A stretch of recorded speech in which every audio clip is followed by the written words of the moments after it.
Hoy vamos a hablar de los lugares de la ciencia.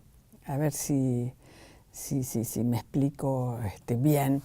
La catedral, el monasterio en la Edad Media, el palacio en el Renacimiento, la fábrica en la Revolución Industrial, fueron algunos de los lugares estratégicos en la sociedad, fueron los nidos de cambio, podríamos decir, donde cobraron forma los desarrollos portadores de futuro que ayudarían a transformar la vida en sociedad. Ahora, esto es un ciclo de charlas sobre ciencia, tecnología y sociedad. Okay. En la conformación de la sociedad contemporánea, la actividad científica tiene varios lugares también fundamentales para su producción, su reproducción, su circulación, su legitimación. Y es a ellos que me quiero referir hoy. La universidad es uno de ellos. En algún momento histórico había sido el locus, el lugar clásico de las profesiones liberales como el derecho, la medicina, pero desde el siglo XIX pasó a reconocerse también como la casa, el hogar de la ciencia, de los sistemas de investigación científicas. Cuando en ella se desarrollaron las ciencias naturales y las ciencias físico-químicas, así como también más tarde las ingenierías, y también comenzaron a definirse políticas para su desarrollo. Un ejemplo clásico es lo que se conoce como la Universidad Humboldtiana, ¿no? La universidad que hizo Humboldt, donde combinaba docencia y universidad. Pero también hay otros lugares de la ciencia que se reconocen como tales, en particular los laboratorios. El laboratorio de investigación científica ha sido caracterizado como un lugar clave para la ciencia experimental, donde encerrados entre sus cuatro paredes, entre sus muros, los científicos experimentan libremente para producir los extraordinarios resultados de su actividad. Otro lugar fundamental de la ciencia contemporánea son las revistas científicas. Las quiero ubicar así como un lugar, póngale comillas si ustedes quieren, que han asegurado en el tiempo la circulación, la diseminación de la actividad científica legitimada, así como también los congresos y otros lugares de reunión científica, donde la gente se encuentra, donde se discuten ideas, donde se hacen contactos sobre nuevas líneas de investigación y que en general son organizadas por los campos disciplinarios, los campos especializados de conocimiento. Ahora también tenemos que tomar en cuenta que muy estrechamente vinculada con los lugares que acabo de mencionar está la actividad de evaluación y de control de la ciencia. Entonces ese es otro lugar clásico de la ciencia contemporánea. Un componente fundamental que ha acompañado a la ciencia institucionalizada desde su origen mismo. Todos estos lugares, la universidad, el laboratorio, la revista científica, los congresos, la evaluación, el control, son los componentes de un sistema eminentemente eficaz. Un sistema, ustedes pueden decir, bueno, pero qué chico, eso son nomás las instituciones. Bueno, con eso básicamente es que funciona la ciencia, que con sus transformaciones y adaptaciones sucesivas ha venido creciendo hace 3 siglos y medio, difundiéndose en el mundo entero. Veamos primero las universidades y su público, o el público que tienen las universidades. En el modelo idealizado de la investigación socialmente comprometida, los investigadores y el público constituyen vinculaciones mutuamente beneficiosas que producen y aplican conocimiento, ¿no? Es decir, la universidad produce conocimiento que luego la sociedad, el mundo productivo, etcétera, aplica y desarrolla. Todo está muy bonito, pero a pesar de la institución universitaria con este interés particular de producir conocimiento útil y de partir del supuesto de que produce conocimiento útil, las cosas no son tan sencillas y las vinculaciones no suelen ser ni tan frecuentes ni tan exitosas. Hoy en día, presiones constantes pretenden reducir su papel al de campo de entrenamiento para la industria o el mercado. Y somos conscientes de que en un país en desarrollo, en un país pobre, en un país con problemas de crecimiento económico y social, no es trivial hablar de la utilidad para la industria y el mercado. Necesitamos la industria y tenemos que funcionar con un mercado activo, positivo, dinámico, ¿no? Pero, ojo, estamos hablando de las universidades. Es que está cambiando la misión central de las universidades públicas o de esas universidades para el bien público, como ustedes quieran llamarlo, de servir a la sociedad que las rodea.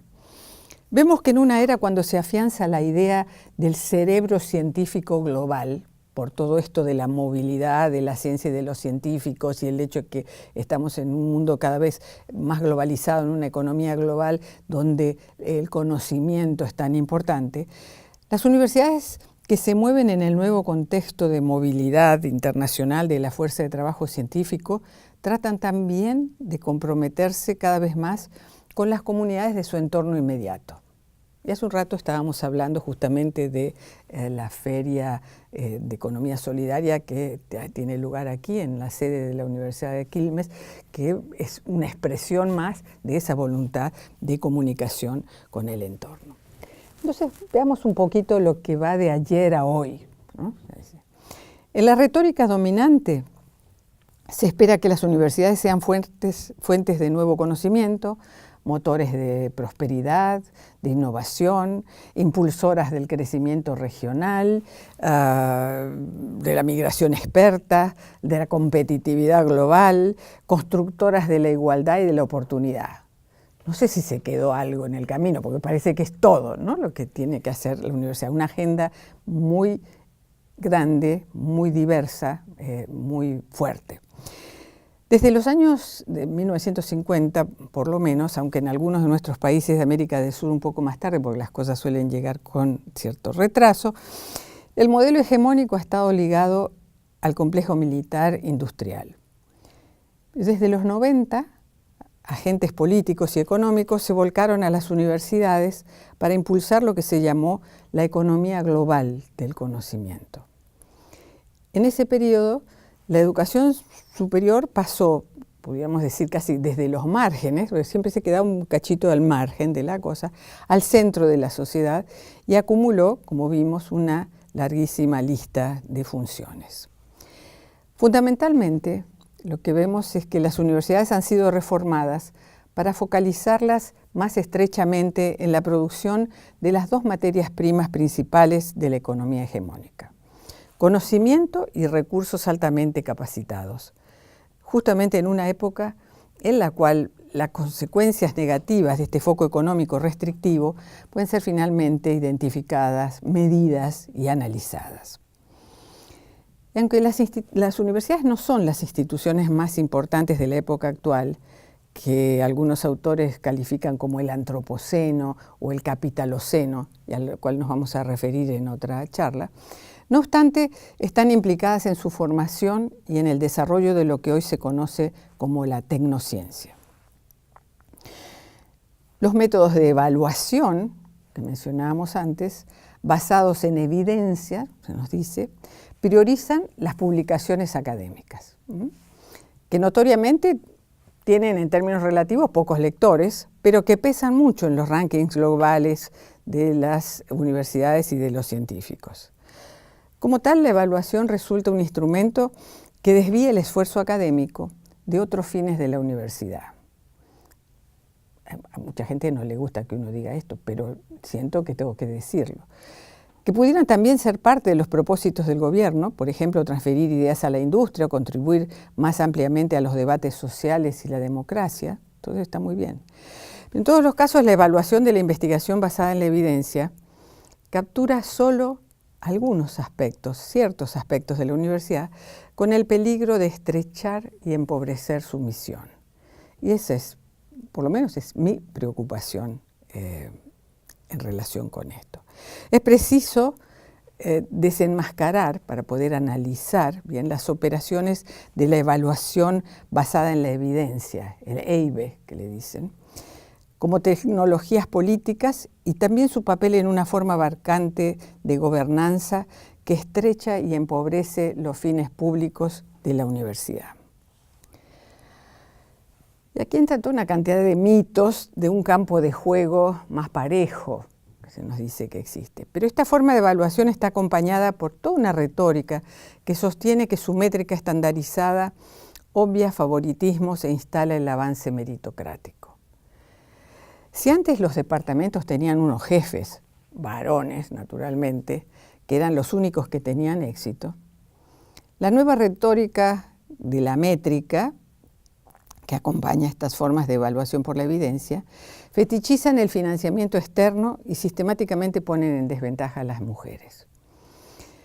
La reciente inclusión del impacto en lo que se conoce como el REF, el Research Excellence Framework, el marco de excelencia de la investigación en Inglaterra, que empezó con estas cosas ligadas a la nueva gerencia pública de la universidad y de la educación superior en general, reflejó la preocupación del gobierno que el foco principal previo de lo que era el RAE antes, el Research Assessment Exercise, que estaba aplicado a 4 consejos de investigación también en ese país en forma experimental, y que evaluaban las instituciones de educación superior cada 5 años, respecto a que cada académico produjera 4 papers en ese lapso en revistas tope.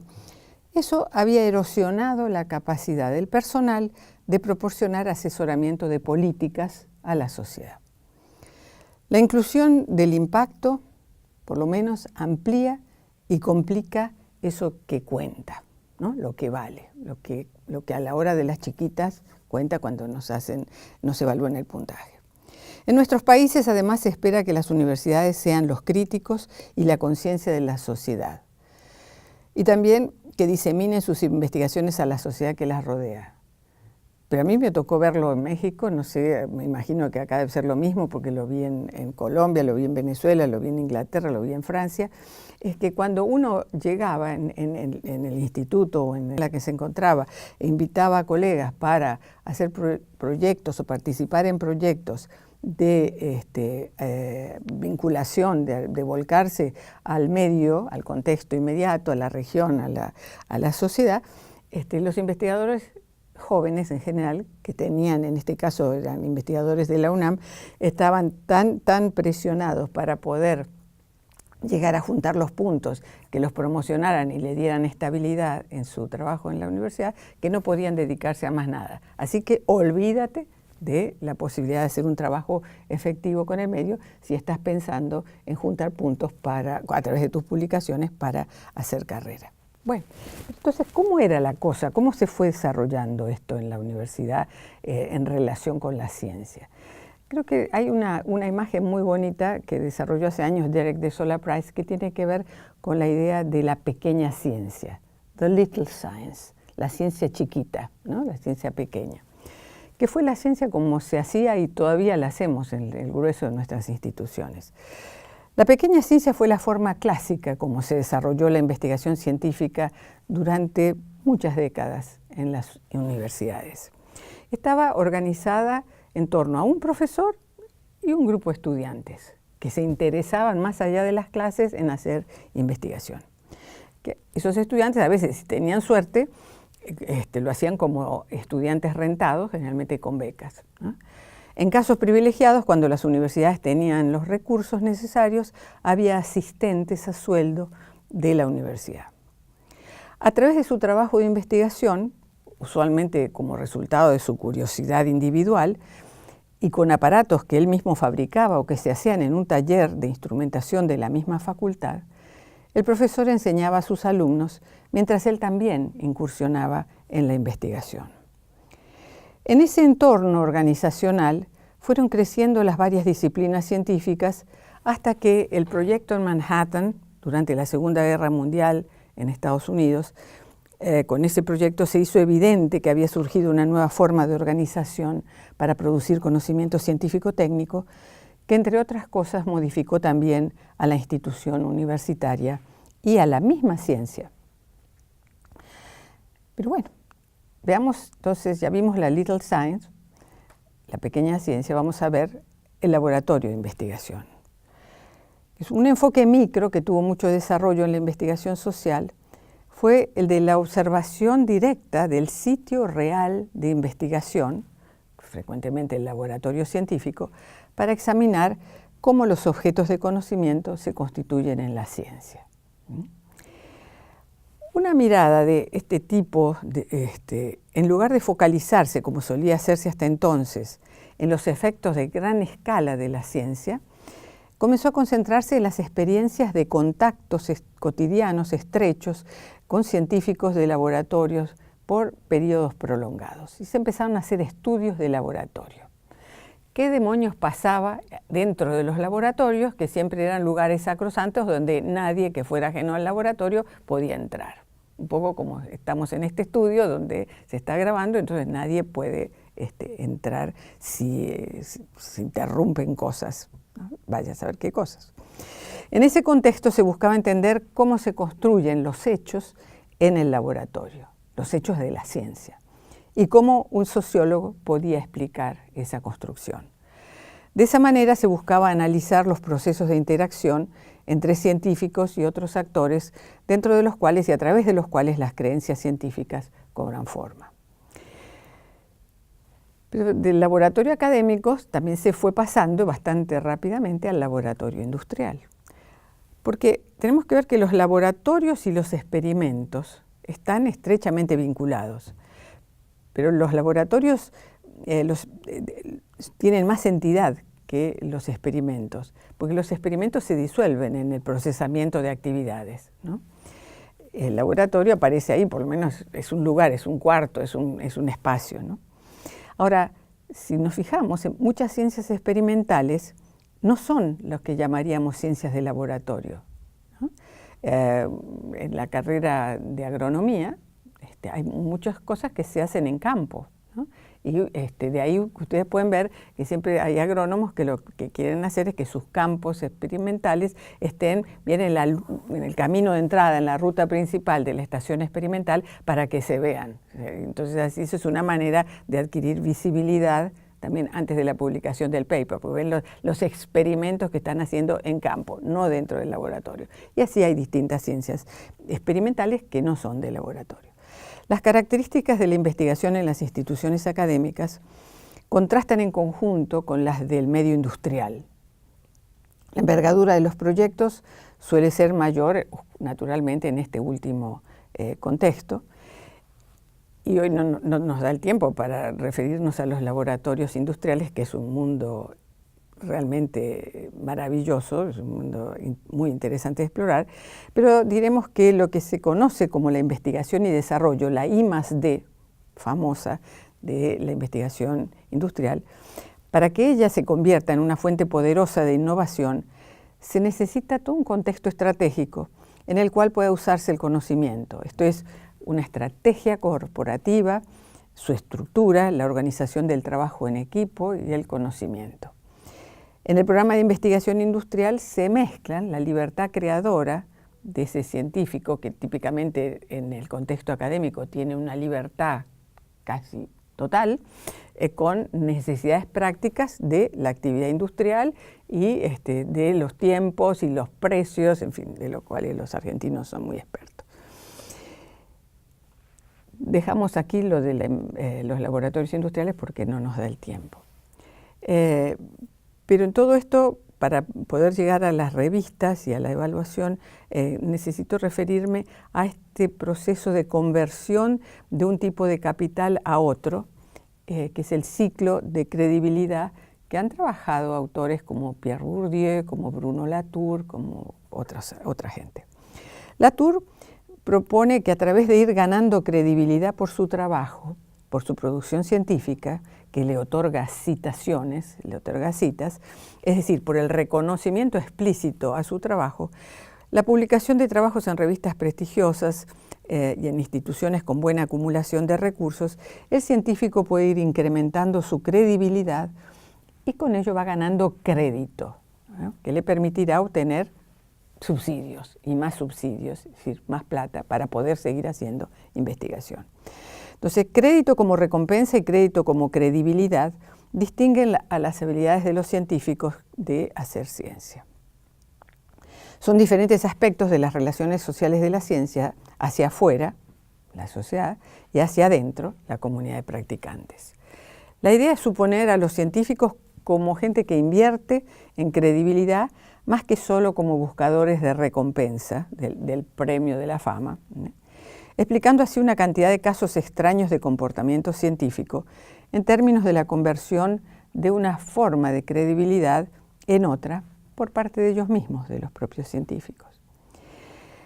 Entonces, esto nos hace ver cómo funciona este actual sistema de competición en la ciencia, porque también hay competición en la ciencia es un campo competitivo. Inicialmente diseñados para evaluar revistas científicas, los indicadores derivados de la invención del SciCitation Index, ¿no? del índice de citaciones científicas que construye este instituto de información científica que quedaba en Filadelfia y que lo hizo Garfield, que no era un dibujito de cómics, ¿no? de caricaturas, sino que era un señor que fue discípulo de Robert Merton, uno de los fundadores de la sociología de la ciencia moderna. Estos indicadores se convirtieron rápidamente en referencia que ni bibliotecarios ni directores de laboratorios pudieron ignorar. Los bibliotecarios internalizaron la idea de revistas centrales. Basándose en los rankings del SciCitation Index, empezaron a hacer suscripciones a esos títulos y crearon sin darse cuenta todo un mercado inelástico de las revistas científicas que tenemos hoy, ¿no?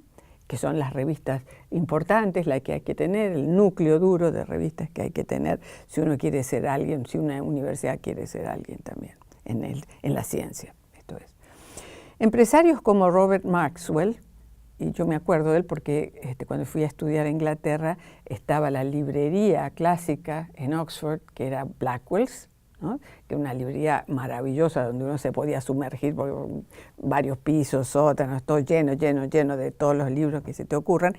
Y Pergamon, que estaba del otro lado del río, frente a Magdalen College, y que era el nuevo bookstore, la nueva librería que había fundado este señor Robert Maxwell, que era un inmigrante en Inglaterra y que fue el que realmente es uno de los tycoons que desarrollaron todo este sistema de revistas y publicaciones modernas y que tuvo muchísimo que ver con la creación del club de revistas de corriente principal.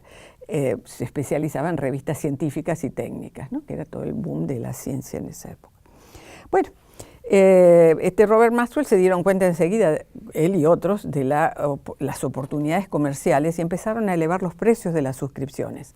Había nacido la crisis de los precios de las series, de las revistas científicas. Las casas editoriales también podían competir sobre la base de un único parámetro, que era el factor de impacto. Y previsiblemente algunas editoriales también aprendieron cómo manipular esos factores de impacto. Porque echa la regla, echa la trampa. Eso es terrible, pero así ocurre. Los directores de laboratorios estaban encantados con los nuevos indicadores cuantitativos porque parecían ser objetivos y podían ayudar a hacer juicios sin apelación sobre la calidad del trabajo de las personas individuales. Empezaron a extender la aplicación de esos indicadores a individuos. Si estas herramientas basadas en citas podían ayudar a identificar las mejores revistas, se infería que los autores en esas revistas también estaban entre los mejores, que es un juicio que no se justifica de ninguna manera, pero se hacía. Los investigadores podían recibir puntajes como los estudiantes y las revistas podían ser usadas como logos para los autores. Si publicabas en Nature o en Science, ya estabas resuelto, tu vida estaba hecha, ¿eh? Habías triunfado. Más tarde los indicadores cientométricos se extendieron a las instituciones e incluso a países enteros. Entonces ahí es cuando empieza a darse esta cosa que la excelencia, la idea de la palabrita, la palabreja, diría yo, de excelencia, suplanta la de calidad. Diseñados para entender las redes de comunicación de la ciencia y para ayudar en la heurística interdisciplinaria, No se esperaba que esos indicadores midieran calidad inicialmente. Pero los números invitan las comparaciones e incluso la competición.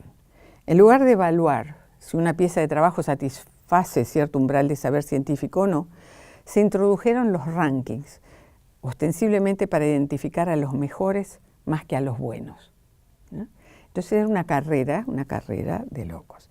Y la excelencia, que en todo caso es un término resbaloso, fue sustituyendo silenciosamente a la calidad.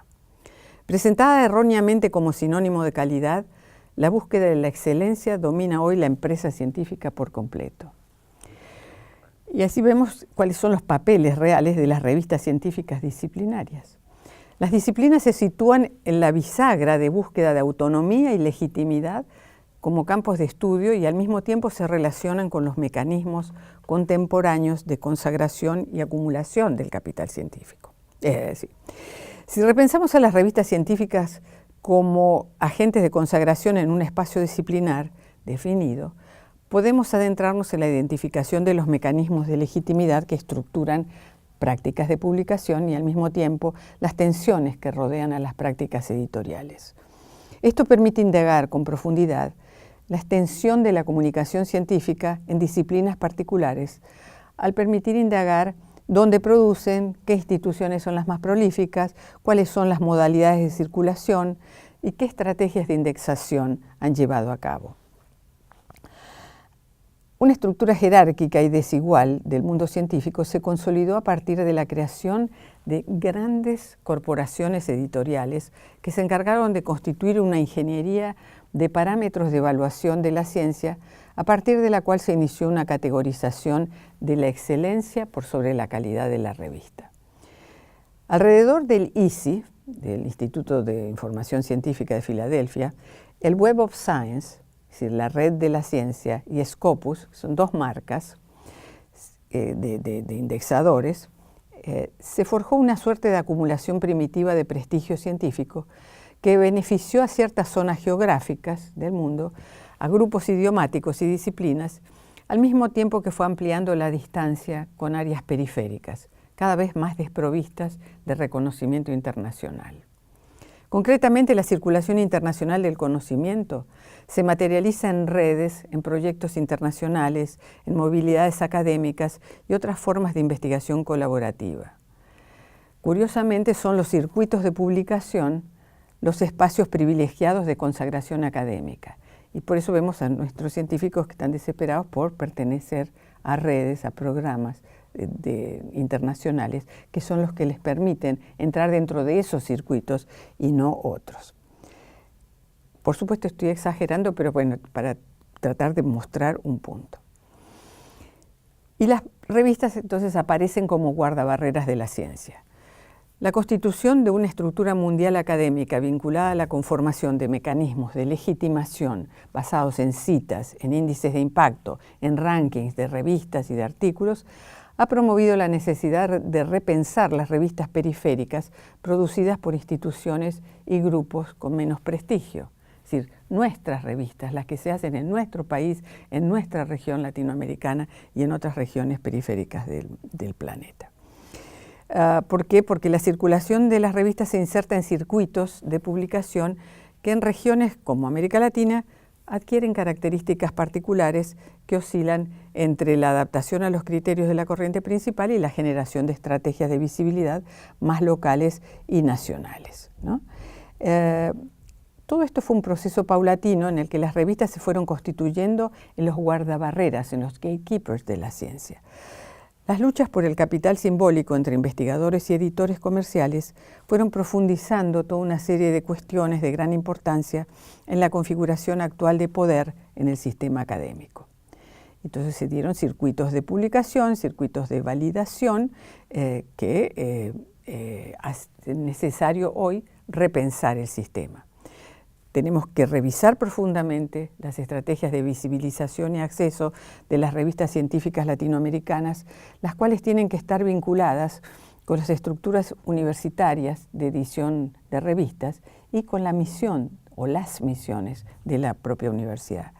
Pero esto entonces supone no solo revisar lo que pasa con las revistas, sino también con las formas de evaluación de la investigación, con la comercialización e instrumentalización de las universidades y con las formas de producción de conocimiento disciplinario. En una palabra, es preciso repensar el sistema. Llegamos hasta aquí, nos vemos en la próxima charla. Gracias.